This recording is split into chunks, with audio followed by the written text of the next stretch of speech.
Cześć, witamy dzisiaj z ciekawego miejsca.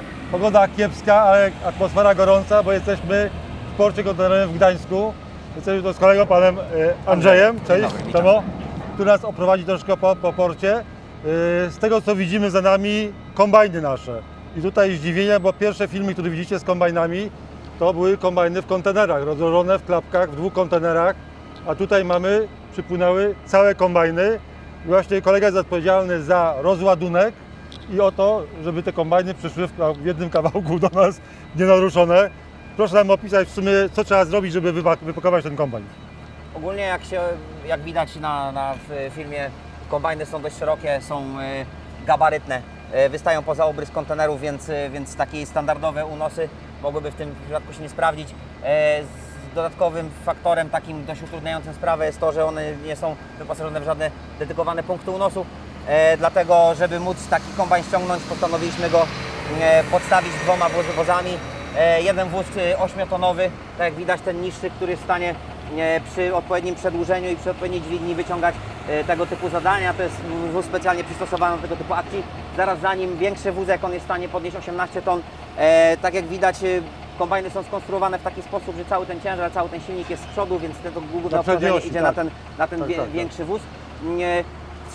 Cała sytuacja, cała jakby operacja jest dość skomplikowana o tyle, że trzeba synchronizować 2 wozy. Jest osoba zarządzająca w postaci brygadzisty, którego zawsze można gdzieś tam drogą radiową połączyć z tymi wozami. Wozy są wyposażone w kanał radiowy, który jest sprzężony razem ze sobą i on za pomocą takich bardzo prostych komend, które są niemylne, można powiedzieć, jest w stanie synchronizować te 2 wozy, żeby oni w tym samym czasie je podnieśli, w tym samym czasie wzięli na siebie, w tym samym czasie odjechali. Dokładnie. To wszystko, co trzeba będzie zrobić. Żeby był w jednym kawałku.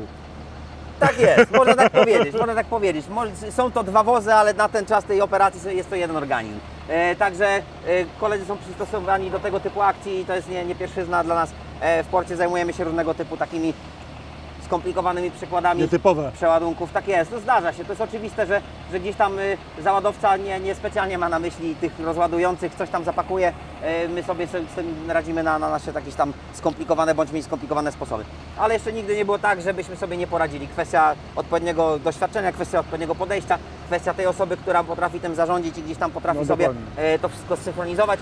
No i też najważniejsze jest to, że trzeba mieć pewnego rodzaju taki trochę luz, taką psychikę gdzieś tam do tego, żeby móc pokombinować, żeby móc gdzieś tam coś wpaść na jakiś dobry pomysł. My też się słuchamy naszych operatorów, oni też mają jak zawsze świetne pomysły, zawsze są w stanie coś wymyślić, podpowiedzieć. No wprawę mają. Tak, mają wprawę, więc my sobie gdzieś tam się żerujemy na swoich własnych myślach i wymieniamy się nimi i gdzieś tam to dzięki temu jesteśmy w stanie robić takie trudniejsze rzeczy, z czego się szczycimy. Ja tutaj tak oglądam cały czas prawo-lewo, bo tu jest taki ruch.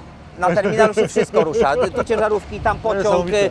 tam STS, tu zaraz statek pływa, wszystko się rusza, wszystko się gdzieś tam jest w ruchu. To warto powiedzieć, że te 2 platformy, bo są 2 platformy, bo już wczoraj przyjechały 2, dzisiaj 2.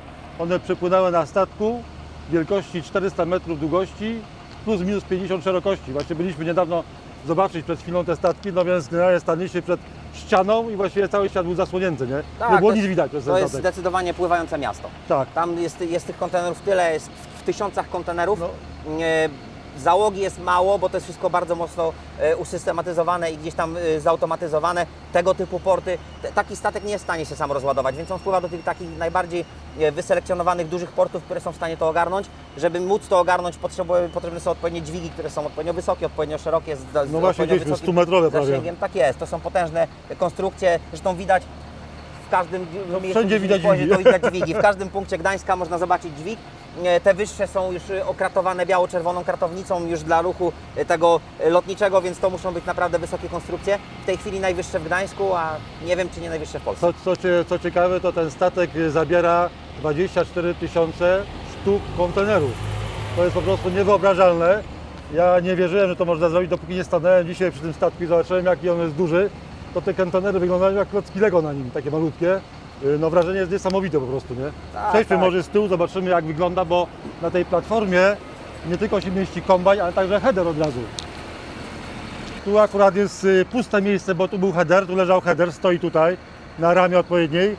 I na jednej tej platformie jest właściwie kompletny kombajn. Mamy header, kombajn, to przypływa, właśnie tutaj nic nie trzeba robić, bo on jest gotowy, skręcony do Tarnowa i do użytku, i do klienta. A Na klienci pole.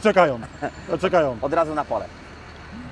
Może tutaj sobie tak A proszę lekko bardzo. spojrzeć na lewą stronę, bo skala po prostu tego portu, ilość tych nabrzeży, ilość tych kontenerów jest no po prostu niewiarygodna, mówiąc krótko. Panowie tu nam podali liczby w milionach sztuk, ton i tak dalej. To jest po prostu niewyobrażalne, jaki jest obrót w takim porcie kontenerowym. Nie wiem, czy pan tutaj jakieś te liczby pamięta, bo ja już wszystkie zgubiłem, mówiąc My krótko. jako mały magazyn, który jest bardzo małą częścią dużego terminalu, jesteśmy w stanie zrobić... Czyli ten magazyn tutaj. Tak jest, magazyn, który tu widać, my jesteśmy w stanie obrobić w jednym miesiącu w 1000 ton. Co mnie zaskoczyło to, że taki statek, który ma 24 000 kontenerów, jest rozładowany w ciągu 3 dób. Tak jest. To jest niesamowite, Okno jak się dużego zobaczy go statku. na własne Tak jest. oczy, to się wydaje niemożliwe, ale to nabrzeże tam, które jest po lewej stronie mamy, to jest całkowicie zautomatyzowane. Oprócz tego no, liczby, jeżeli w ogóle liczby, bo nie pamiętam, dostaniemy prezentację być może od kolegi tutaj i z tej prezentacji przedstawimy liczby, jakie tu w ogóle są w obrocie, bo są naprawdę no, niesamowite. I co warto powiedzieć, stoimy w porcie funkcjonującym, no, skala mega i cały czas się budują nowe nabrzeża w tym czasie. Cały czas. Powstają, bo jeździliśmy samochodem, widzieliśmy, cały czas nowe i praktycznie Nawet jest to stąd widać proces nie do hałdę zatrzymania, bo ilość towarów, które przypływa tak szybko rośnie, że właśnie non-stop trzeba dobudować nowe nabrzeża, żeby obsłużyć ten ruch, który jest. Nie? Dla zainteresowanych wiemy, że kombajny do Tarnowa z Chin docierały na platformach całe i zmontowane, gotowe praktycznie do pracy. Kliknij jeden z polecanych filmów, aby obejrzeć najlepsze produkcje na naszym kanale. Zasubskrybuj kanał, aby być na bieżąco i nie przeoczyć nowego filmu. Nowe filmy dodajemy codziennie o godzinie 6 rano, a shortsy od 17 do 22.